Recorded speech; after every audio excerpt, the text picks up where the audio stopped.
আজকে কামারউদ্দিন সাহেব নেই এখানে, উনি অনুপস্থিত আছেন। উনি যখন ক্লাবের সম্পাদক ছিলেন, মজিদ পিস্কার এখানে এসেছিল, তাকে সুব্রত ভট্টাচার্য তখন আমাদের কোচ, মজিদ পিস্কারকে ওয়েলকাম জানানো হয়েছিল এবং তাকে একটা মেমোরিটা দেওয়া হয়েছিল দুর্গার প্রতীক।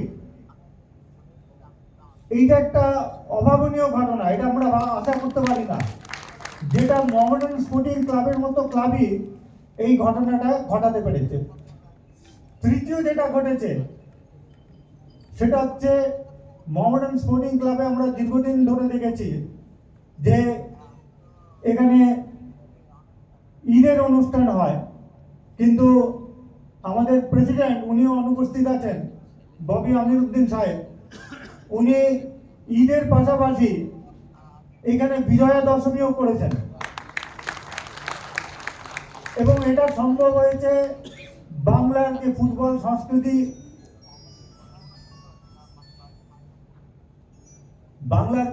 সংস্কৃতি, এবং যে অসাম্প্রদায়িক চিহ্ন, সেটার জন্য।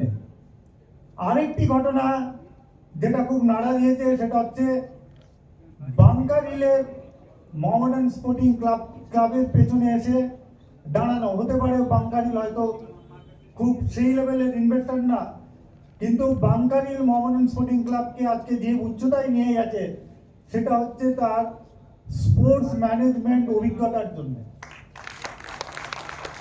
এবং পুরো ক্যালকুলেশন করে তার স্পোর্টস ম্যানেজারিয়াল যে মেধা, এইটাকে কাজে লাগিয়ে উনি বুঝিয়ে দিয়েছেন যে অল্প টাকাতে আমরা যদি ঠিকমতো কাজ করতে পারি, সেখানে যে কোনো টিম একটা চ্যালেঞ্জিং টিম হতে পারে। তো এই চারটি ঘটনা আমার কাছে খুব গুরুত্বপূর্ণ মনে হয়েছে।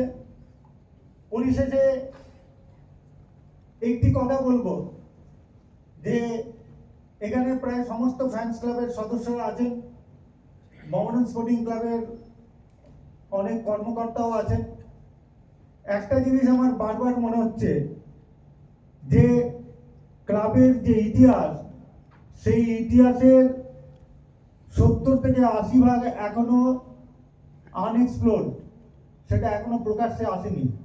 তার মূল কারণ হচ্ছে যে বহু নথি